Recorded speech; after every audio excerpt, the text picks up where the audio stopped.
समय अत्यंत बलवान होता है। वो शिखंडी से भीष्म को परास्त करा सकता है, कर्ण के अजेय रथ को भूमि में फंसा सकता है, द्रौपदी का चीरहरण करा सकता है। यदि किसी से भय करना हो तो वो समय है।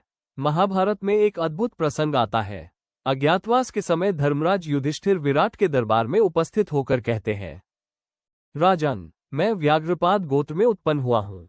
मेरा नाम कनक है। मैं द्यूत विद्या में निपुण हूँ और आपकी सेवा की अभिलाषा लेकर आया हूँ।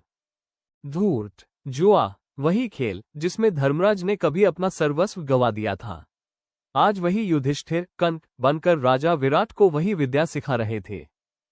जिस बाहुबली के लिए रसोइये दिन रात भोजन परोसते थे, वही भीम अब बल्लभ बनकर स्वयं रसोई में पकवान बनाने लगा। नकुल और सहदेव पशुओं की देखरेख करने लगे। दासियों से घिरी रहने वाली महारानी द्रौपदी स्वयं एक दासी सैरंध्री बनकर सेवा में लग गईं।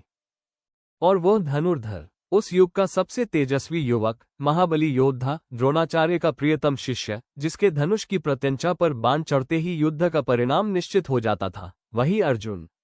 पौरुष का प्रतीक अर्जुन, नायकों का महानायक अर्जुन, अपने पौरुष का त्याग कर, होठों पर लाली, आंखों में काजल लगाकर एक नपुंसक बृहन्ला बन गया। युधिष्ठिर अपमान सहते रहे, अर्जुन मौन साधे बृहन्ला बने रहे। नकुल सहदेव पशुओं के बीच रहे, भीम रसोई में पकाते रहे, और द्रौपदी एक दासी की भांति सेवा करती रही।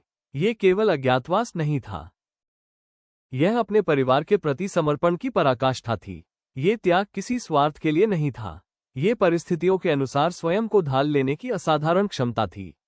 आज भी इस धरती पर न जाने कितने महायोद्धा अज्ञातवास जी रहे हैं। कोई धन्ना सेठ की नौकरी करते हुए अपमान सह रहा है क्योंकि बेटी की स्कूल फीस भरनी है।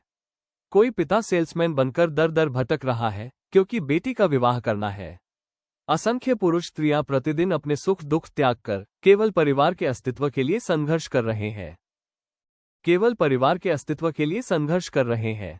यदि जीवन में किसी संघर्षशील व्यक्ति से सामना हो तो उसका उपहास मत कीजिए, उसका सम्मान कीजिए।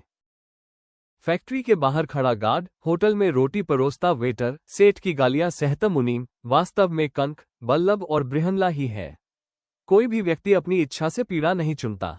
वे कर्म कर रहे हैं, वे अपना अज्ञातवास जी रहे हैं।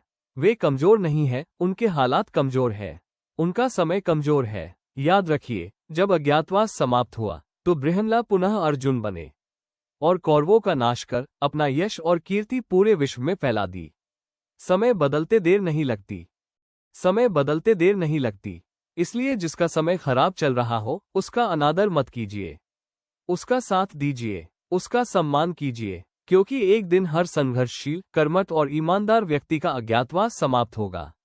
समय का चक्र घूमेगा, समय का चक्र घूमेगा, बृहन्ला का छद्म रूप मिट जाएगा और अर्जुन अमर हो जाएगा, इतना कि पीढ़ियां अपने बच्चों के नाम उसके नाम पर रखेंगी।